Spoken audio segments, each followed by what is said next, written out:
Bismillahirrahmanirrahim. Alhamdulillahil ahad. Wassalatu wassalam ala man fis sama ismuhu Ahmad wa fil ardi ismuhu Muhammad wa ala alihi wa sahbihi amma ba'd. Yang saya cintai, yang saya muliakan, para alim ulama, para habaib, para kiai, para asatid, para tokoh masyarakat, para aparat pemerintah, wabil khusus guru kita Al-Habib Zaki Al-Attas. Yang saya cintai, yang saya muliakan, guru kita Al-Ustadz Zulkarnain, beserta seluruh para asatid, seluruh para kiai, seluruh para tokoh masyarakat, para sesepuh, para ajengan, wabil khusus ketua panitia beserta seluruh panitia peringatan Maulid Nabi besar Muhammad sallallahu alaihi wasallam, beserta seluruh hadirin hadirat, bapak-bapak, ibu-ibu, pemuda-pemudi umat baginda Nabi besar Muhammad yang selalu dimuliakan oleh Allah Subhanahu wa taala. Alhamdulillah, segala puji dan syukur kehadirat Allah Subhanahu wa taala, yang dimana Allah Subhanahu wa ta'ala menjadikan ini tempat menjadi tempat turunnya rahmat, menjadi tempat turunnya maghfirah, menjadi tempat turunnya hidayah, menjadi tempat turunnya barakah. Allah Subhanahu wa ta'ala memilih kalian sebagai hamba-hamba yang di dalam hatinya Allah letakkan cahaya kemuliaan, Allah letakkan cahaya keagungan, Allah letakkan cahaya keluhuran. Allah Subhanahu wa ta'ala mendorong langkahan kaki kalian dari rumah menuju ke majlis yang mulia ini, sehingga langkahan kaki kalian dari rumah menuju ke majlis ini, disitulah Allah ampuni dosa-dosa kalian yang telah lalu. Dari tempat ini kalian pulang menuju ke rumah, disitu Allah ampuni dosa-dosa kalian yang akan datang. Sebab duduknya kalian di sini mendapatkan keberkahan, mendapatkan kemuliaan, mendapatkan keutamaan daripada maulid baginda agung Nabi besar alaihi wasallam. Kalian duduk berkumpul bersama orang-orang soleh, engkau duduk berkumpul bersama para ulama, saudara-saudara. Dalam kitab Al-Mawahib Al-Quddusiyah, Syekh Ibrahim Baharwas dari Shibam, beliau menceritakan tentang karamat daripada Al-Imam Faqihil Muqaddam Muhammad bin Ali Ba'alawi. Beliau Faqihil Muqaddam adalah kakeknya para habaib, datuknya para habaib Segaf, Al-Idrus, Al-Habsyi, Al-Attas bin Syahab, bin Syekh Abu Bakar dan lain-lainnya. Beliau Ustadzul A'zam, guru besar, Syekhus Syuyuhus Syariah. Beliau adalah gurunya para guru. Beliau Qudwatul Muhaqqiqin, pedoman para ahli hakikat. Beliau Tajul Aimmatul Arifin. Beliau adalah mahkota para ahli ma'rifat. Dimakamkan di Zanbal. Zanbal adalah pemakaman para aulia, dan ada beberapa sahabat yang meninggal dalam perang Badar dimakamkan di Zanbal. Dulu ada satu orang fasik, ada satu orang fajir. Ketika dia wafat, dia dikuburkan di dekat pemakaman para aulia. Ketika ini orang wafat, dia dikubur di dekat kuburnya orang-orang soleh. Salah satunya di situ ada kuburnya Faqihil Muqaddam Muhammad bin Ali Ba'alawi.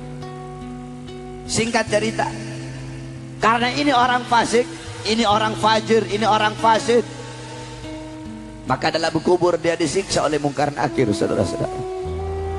Ketika dia sedang disiksa oleh Munkar Nakir, ketika dia sedang diazab oleh Munkar Nakir, tiba-tiba Faqihil Muqaddam Muhammad bin Ali Ba'alawi masuk ke dalam kuburnya itu orang. Faqihil Muqaddam berkata, "Ruh ya Munkar wa Nakir, pergi kamu wahai Munkar dan Nakir. Jangan kamu siksa ini orang, jangan kamu azab ini orang.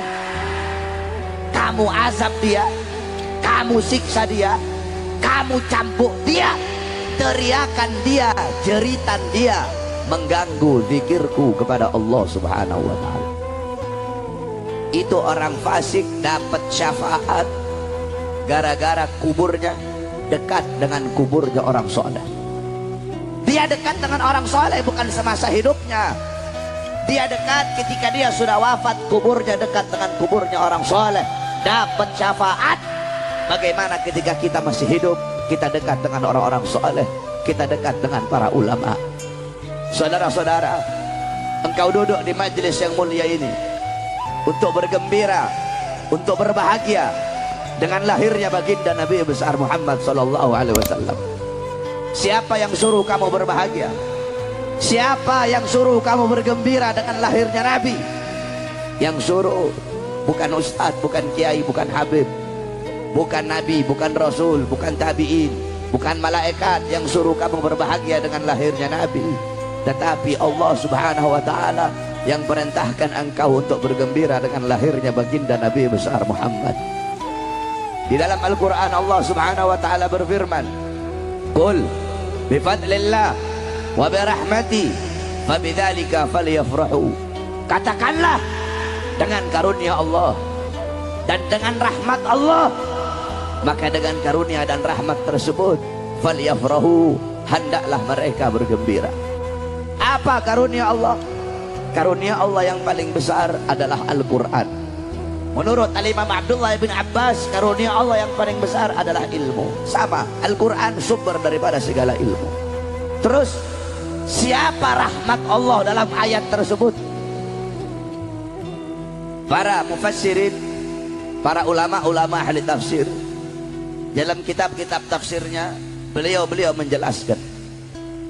Dalam kitab tafsir Ibnu Katsir, Al-Imam Ibnu Katsir, dalam kitab tafsir Jami'ul Bayan, Al-Imam Ibnu Jarir At-Tabari, dalam kitab tafsir Jami' Al-Ahkam, Al-Imam Qurtubi, dalam kitab tafsir Jalalain, Al-Imam Jalaluddin Al-Mahalli, dan diteruskan oleh Al-Imam Jalaluddin As-Suyuti, dalam kitab tafsir Ma'alimut Tanzil, Al-Imam Baghawi. Ini tafsir Baghawi adalah tafsir yang paling banyak dipakai oleh para habaib. Dalam kitab tafsir Anwarut Tanzil, Al-Imam Baydawi. Dalam kitab tafsir Madarikut Tanzil, Al-Imam An-Nasafi. Beliau-beliau para ahli tafsir mengatakan, menjelaskan siapa rahmat Allah dalam ayat tersebut. Sebagaimana dalam ayat yang lain Allah berfirman, "Wa ma arsalnaka illa rahmatan lil alamin." Tidak aku utus kamu wahai Muhammad kecuali kamu adalah rahmat bagi seluruh alam semesta.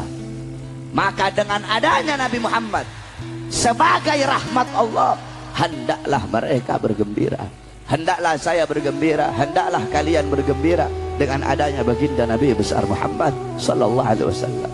Lahirnya Nabi, seluruh alam jagat raya bergembira. Penduduk langit, ghilman, wildan, bidadari, bintang-bintang bulan, seluruhnya bergembira dengan lahirnya Nabi. Penduduk dunia, penduduk bumi, binatang-binatang yang di langit, yang di sungai, yang melata, yang di laut, yang dalam tanah, seluruh binatang bergembira dengan lahirnya Nabi. Tumbuh-tumbuhan, bahkan batu yang tidak bernyawa bergembira dengan lahirnya Nabi Muhammad. Illa iblis, kecuali iblis yang tidak gembira dengan lahirnya Nabi Muhammad. Ketika Nabi lahir, iblis menjerit, iblis teriak sekencang-kencangnya. Iblis tidak rela, iblis tidak ridha dengan lahirnya Nabi. Kenapa? Karena Nabi adalah musuhnya iblis yang paling besar, saudara-saudara. Dalam riwayat Nabi pernah nanya sama iblis, "Wahai iblis, siapa kamu punya musuh yang paling besar?" Apa jawab iblis? "Anta ya Muhammad." Kamu wahai Muhammad, aku punya musuh yang paling besar. Makanya saudara-saudara, ketika Nabi lahir, iblis teriak, tidak rela dan tidak ridha dengan lahirnya Nabi Muhammad. Berarti kalau ada orang-orang yang mengaku sebagai umatnya Nabi, tetapi tidak senang, tidak bahagia, tidak rela, tidak ridha dengan lahirnya Nabi, tidak diragukan, itu orang adalah iblis, saudara-saudara. Anjing yang tidak berakal, anjing yang gak punya otak, bergembira dengan lahirnya Nabi Muhammad. Kalau ada orang-orang yang berakal, mengaku sebagai umat Nabi, tetapi tidak bahagia, tidak gembira, tidak senang dengan lahirnya Nabi, itu orang lebih anjing dari anjing, saudara-saudara. Batu yang tidak bernyawa bergembira dengan lahirnya Nabi Muhammad. Kalau ada orang-orang yang bernyawa, berakal, mengaku sebagai umat Nabi, tetapi tidak senang, tidak gembira, tidak rela, tidak ridho dengan lahirnya Nabi, itu orang hajar fawqal hajar, batu di atas batu, itu orang la yahdiyahumullah. Mereka orang-orang yang tidak mendapatkan petunjuk dari Allah. Humul jahilun, mereka orang-orang yang bodoh. Qabla mauti mautun li ahlih fa ajsaduhum qabla al-kuburi kuburu. Mereka orang-orang yang sebelum kematian datang, sesungguhnya mereka telah mati. Sebelum jasadnya dikubur, sesungguhnya jasadnya telah terkubur. Kamu kalau ketemu sama orang yang tidak suka dengan maulid, ketemu sama orang yang tidak senang, tidak gembira dengan maulidnya Nabi, takbirkan dia 3 kali sebagai tanda daripada kematiannya, saudara-saudara. Maka beruntung kamu, berbahagia kamu. Allah pilih kamu sebagai hamba-hamba yang bergembira dengan lahirnya Nabi. Al-Imam Busiri dalam qasidah Muhammadiyahnya beliau berkata, Muhammadun syukruhu fardun alal umami. Muhammad bersyukur dengan adanya beliau, wajib bagi setiap umat untuk bersyukur dengan adanya baginda Nabi besar Muhammad. Saudara-saudara sekalian yang dimuliakan oleh Allah Subhanahu wa taala, maka beruntung kamu, berbahagia dengan lahirnya Nabi. Kamu duduk di sini merayakan kelahiran Nabi Muhammad, padahal kamu tidak pernah bertemu dengan Nabi. Kamu tidak pernah berjumpa dengan Nabi. Kamu tidak pernah sholat di belakangnya Nabi. Kamu tidak pernah memandang wajahnya Nabi. Kenapa kamu duduk di sini memuliakan, mengagungkan kelahirannya Nabi? Kalau bukan iman dan cinta kamu kepada Nabi, tidak akan kamu duduk di sini berkumpul memuliakan hari kelahiran Nabi Muhammad. Beruntung kamu menjadi hamba-hamba yang beriman kepada Nabi Muhammad, walaupun tidak pernah berjumpa dengan baginda Nabi besar Muhammad. Nabi Muhammad ketika duduk bersama sahabat, Nabi Muhammad berkata, wahai sahabat, tahukah kalian hamba-hamba yang beriman? Kata sahabat, apakah para malaikat ya Rasulullah? Kata Rasul, bagaimana mungkin malaikat tidak beriman? Mereka berada di sisi Allah. Ada lagi yang beriman. Apakah Nabi dan Rasul? Bagaimana Nabi dan Rasul tidak beriman, sedangkan Allah kasih wahyu untuk mereka? Ada lagi yang beriman. Apakah kami para sahabatku ya Rasulullah? Bagaimana mungkin kalian tidak beriman, sedangkan aku berada di tengah-tengah kalian? Ada lagi yang beriman. Allah wa Rasuluhu a'lam. Allah dan Rasul yang lebih tahu. Nabi Muhammad menundukkan kepalanya, beliau menangis sampai membasahi lehyah, membasahi jenggotnya Nabi, tangisan beliau. Beliau berkata, golongan yang beriman ini adanya nanti setelah aku. Mereka tidak pernah berjumpa denganku, mereka tidak pernah makan sama-sama dengan aku, tidak pernah sholat di belakang aku, tidak pernah memandang wajahku, tetapi mereka beriman kepada aku. Mereka adalah umatku, kata Nabi. Tuba liman yarani wa amanabi, wa tuba thumma tuba liman lam yarani wa amanabi. Sungguh beruntung, sungguh berbahagia bagi orang-orang yang melihat aku kemudian beriman kepada aku. Dan sungguh beruntung, dan sungguh beruntung, dan sungguh beruntung, 3 kali keberuntungan bagi orang-orang yang tidak pernah melihat aku akan tetapi beriman kepada aku. Kalian yang duduk di sini adalah hamba-hamba yang memiliki 3 keberuntungan tersebut.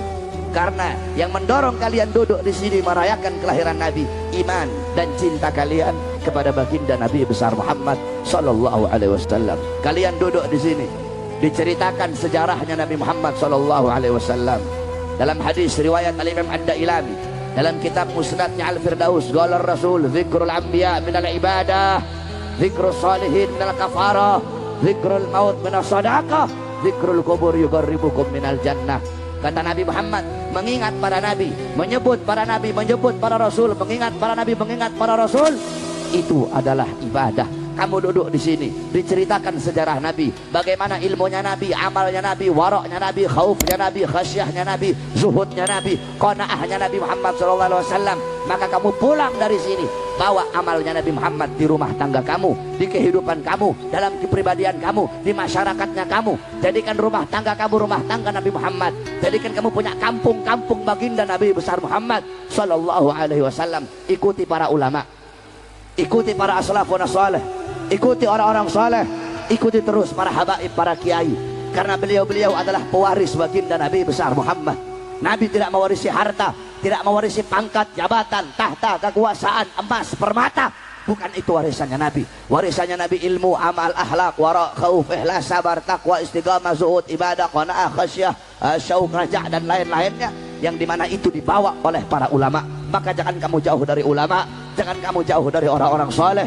Ikuti mereka, cintai mereka, agungkan mereka. Akrimul ulama fa innahum indallahil qurama. Muliakan para ulama, agungkan para ulama, karena beliau-beliau golongan yang mulia, golongan yang agung di sisi Allah Subhanahu wa taala. Alaikum bimujalasatil ulama, hendaklah kalian selalu duduk dengan para ulama, duduk dengan orang-orang soleh. Saudara-saudara, siapa para ulama? Siapa orang-orang soleh? Al-Imam Al-Habib Abdullah ibn Halwal Haddad, beliau mengatakan, hum ibadun kiramun atharallaha rabbahum fa'atharahum. Mereka orang-orang soleh, mereka adalah hamba-hamba yang mulia, hamba-hamba yang agung, hamba-hamba yang dimuliakan oleh Allah Subhanahu wa taala. Mereka hamba-hamba yang dalam hatinya penuh dengan kecintaan kepada Allah, penuh dengan rasa takut kepada Allah. Hati mereka bersih dari dunia, bersih dari harta, bersih dari pangkat, bersih dari jabatan. Mereka hamba-hamba yang mengutamakan Allah di atas segala-galanya, dan Allah mengutamakan mereka di atas segala-galanya. Mereka hamba-hamba yang mengedepankan Allah di atas segala-galanya, dan Allah mengedepankan mereka di atas segala-galanya. Bihim yadfa'ullahul balaya wa yakshifur razaya wa yusdikul khairin wa ni'matin. Dengan sebab keberadaan mereka, dengan sebab adanya para ulama di tengah-tengah kalian, Allah angkat bala, Allah angkat musibah, Allah angkat azab, Allah angkat bencana. Allah kasih kamu kenikmatan, Allah kasih kamu kebahagiaan, Allah kasih kamu nikmat, Allah kasih kamu rezeki, Allah kasih kamu anugerah, Allah kasih kamu segala macam kebaikan dengan sebab keberadaan beliau-beliau di tengah-tengah kalian. Walau lahumu bainal anami ladubdikat jibalun wa ardun lirtikabil khati'ati. Kalau bukan karena keberadaan orang-orang soleh, kalau bukan karena keberadaan para ulama di tengah-tengah kalian, sudah Allah hancurkan itu gunung, Allah terbangkan itu gunung, Allah runtuhkan langit. Ini bumi sudah muak, bumi muak diinjak sama orang-orang kayak kita, saudara-saudara. Kalau bukan karena keberadaan beliau-beliau, Allah hancurkan ini bumi, Allah terbangkan gunung, Allah runtuhkan langit. Karena terlalu banyak perbuatan dosa, terlalu banyak maksiat, terlalu banyak mungkarat, terlalu banyak dolalat, terlalu banyak sayyiat, terlalu banyak mukhalafat, terlalu banyak kesesatan, perbuatan dosa, maksiat, pelanggaran-pelanggaran yang kita lakukan. Kalau bukan karena keberadaan beliau-beliau, sudah Allah hancurkan ini dunia. Oleh karena itu beruntung, di tengah-tengah kita masih banyak orang-orang soleh, masih banyak para ulama, sehingga dengan keberadaan beliau-beliau, langit masih menurunkan hujan. Dengan sebab keberadaan beliau-beliau, bumi menumbuhkan tumbuh-tumbuhannya, saudara-saudara. Beliau-beliau adalah golongan yang dimana dalam Al-Quran Allah Subhanahu wa ta'ala berfirman, qul hal yastawil ladina ya'lamuna wal ladina la ya'lamun. Kata Allah, katakanlah, apakah sama orang-orang yang alim dengan orang-orang yang tidak alim? Apakah sama orang-orang yang alim dengan orang-orang yang jahil? Apakah sama orang-orang yang mengenal dengan orang-orang yang tidak mengenal? Apakah sama orang-orang yang dekat dengan orang-orang yang jauh? Maksudnya apa? Artinya apa? La yastawuna abada, la fid dunya wala fil akhirah. Tidak akan pernah sama. Di dunia tidak sama, di akhirat pun tidak akan pernah sama, saudara-saudara. Orang alim dan kita orang awam nggak sama. Orang alim dan pejabat nggak sama. Ulama sama pejabat nggak sama. Jangan kamu samain ulama sama pejabat. Tidak sama, la yastawuna abada. Tidak akan pernah sama, saudara-saudara. Kedudukan para ulama, kemuliaan para ulama, keagungan beliau-beliau jauh lebih tinggi di sisi Allah Subhanahu wa ta'ala. Jangankan ulama, kamu tahu ada santri yang kecil yang ngafalin Zubat, ngafalin Alfiyah, yang belajar ilmu agama. Ini santri yang kecil tadi, kalau mau dibandingkan dengan seorang presiden yang goblok, seorang presiden yang bodoh, seorang presiden yang buta Al-Quran, seorang presiden yang kalau baca la kawala katabillah, seorang presiden kalau mau dibandingkan dengan seorang santri kecil yang paham ilmu agama, santri itu masih lebih mulia dalam pandangan Allah Subhanahu wa ta'ala. Tidak akan pernah sama. La yastawuna abada. Tidak akan pernah sama. Di dunia tidak sama, di akhirat pun tidak sama, saudara-saudara. Oleh karena itu ikuti beliau-beliau, muliakan beliau-beliau, agungkan beliau-beliau. Jangan kamu jauh dari mereka. Al-Habib Ali bin Muhammad Al-Habsyi beliau berkata, fasa' fima sa'au washrab ma'al gaub mahum ala yahbuk rabbak mithla ma qad habahum. Ikuti beliau para as-salafun salih, ikuti ilmu mereka, amalan mereka, ambil amalan mereka. Kamu ambil amalan mereka, ikuti amalan para salaf. Walaupun saya dan kalian, kita tidak bisa mengikuti sepenuhnya amalan para salaf, kita nggak bisa ikut sepenuhnya. Bagaimana mungkin kamu bisa mengikuti amalan-amalan beliau secara keseluruhan? Al-Imam Muqaddam Tsani Habib Abdurrahman Segaf di umur 7 tahun mengkhatamkan Al-Quran dalam 1 rakaat salatnya. Bisa kamu ikuti? Beliau la yanama la lailan wala naharan 33 sanatan, 33 tahun Habib Abdurrahman Segaf nggak tidur. Ditanya, Habib, kenapa kok Habib 33 tahun nggak tidur? Jawab beliau, bagaimana saya bisa tidur? Melihat ke kanan surga, melihat ke kiri neraka, dalam riwayat melihat ke atas arasnya Allah subhanahu wa ta'ala. Itu amalan beliau. Al-Habib Muhammad ibn Ali Maula Aidid bainal maghrib wal isya yaqra 3000 marrah min suratil al-ikhlas. Habib Muhammad bin Ali Maula Aidid antara waktu maghrib dan isya beliau habiskan membaca surat al-ikhlas 3000 kali. Al-Habib Abdullah bin Husain bin Tahir setiap hari, ya Allah 25.000 kali, la ilaha illallah 25.000 kali, salawat kepada Nabi 25.000 kali. Bisa kamu ikuti amalan-amalan beliau. Al-Habib Abu Bakar Ibn Abdullah Al-Attas 1 kali duduk baca Yasin 90.000 kali. Al-Habib Umar Ibn Zain bin Smith 16 tahun tidak pernah menempatkan punggungnya di satu benda apapun. Al-Habib Ahmad Al-Muhdar beliau menggali kubur, masuk di kuburnya, mengkhatamkan Al-Quran 8.000 kali khatam sampai beliau meninggal dunia.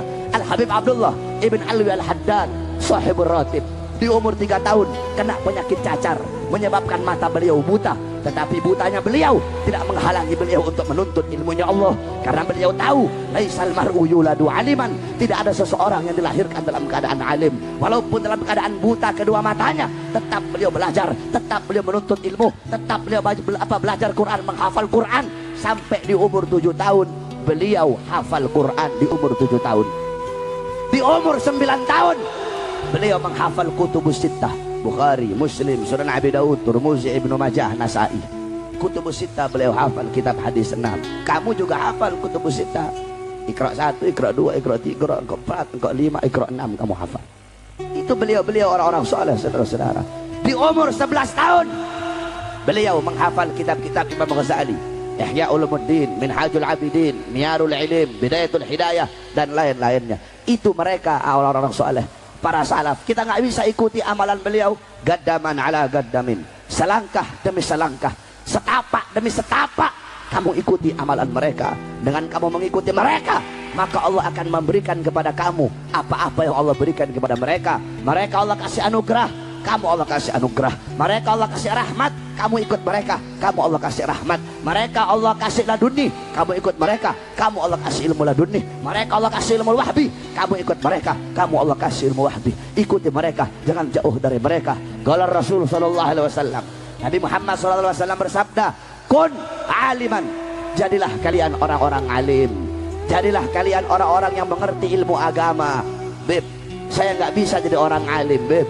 Kun muta'alliman, kalau kamu nggak bisa jadi orang alim, kun muta'alliman, jadilah kamu orang yang menuntut ilmu agama. Jadilah kamu orang yang ngaji, jadilah kamu santri, jadilah kamu orang yang sering duduk di majelis-majelis ilmu, duduk di majelis zikir, duduk di majelis salawat, duduk di madrasah-madrasah, duduk di pondok-pondok pesantren, duduk di masjid-masjid untuk menuntut ilmunya Allah subhanahu wa ta'ala. Beb, saya nggak punya waktu jadi santri, saya nggak punya waktu untuk hadir majelis. Kun mustami'an, jadilah kalian pendengar, pendengar ilmu ulama, pendengar nasihat ulama, pendengar mutiara-mutiara hikmah yang keluar dari mulutnya ulama. Beb, saya nggak punya waktu, beb, saya kerja terus, beb, nggak punya waktu jadi pendengar. Pilihan terakhir bagi kamu, kun muhibban, jadilah kalian pecinta para ulama, jadilah kalian pecinta orang-orang soleh, jadilah kalian pecinta ilmu para ulama. Jangan kalian jadi golongan yang kelima. Siapa golongan kelima? Udah orang alim bukan, santri bukan, pendengar bukan, pecinta juga bukan, malah menjadi pembenci-pembenci para ulama, pembenci-pembenci para habaib, pembenci-pembenci para kiai. Kata Nabi Muhammad SAW, qala Rasul al-anun nas, kata Nabi, manusia-manusia yang paling bangsat, manusia-manusia yang paling biadab, manusia-manusia yang paling terlaknat, manusia-manusia yang terkutuk adalah manusia-manusia yang tidak cinta kepada Allah, tidak cinta kepada aku, kata Nabi, dan tidak cinta kepada ulama, tidak cinta kepada orang-orang soleh. Ini manusia-manusia paling terkutuk, ini manusia-manusia paling bejat. Siapapun dia, mau pengusaha kaya raya benci sama ulama, berarti itu manusia paling terlaknat. Mau pejabat kek, mau presiden kek, mau polisi kek, benci sama ulama, benci sama habaib, benci sama kiai, berarti itu pejabat laknat, pejabat biadab, kata Nabi Muhammad SAW. Kita doakan guru kita Al Ustaz Zulkarnain, semoga Allah panjangkan umur beliau, Allah sehatkan jasmani dan ruhani beliau. Guru kita Al Habib Zaki, Allah panjangkan umur beliau, Allah sehatkan jasmani dan ruhani beliau, Allah beri kita manfaat dari ilmu-ilmu beliau. Amin amin rabbal alamin.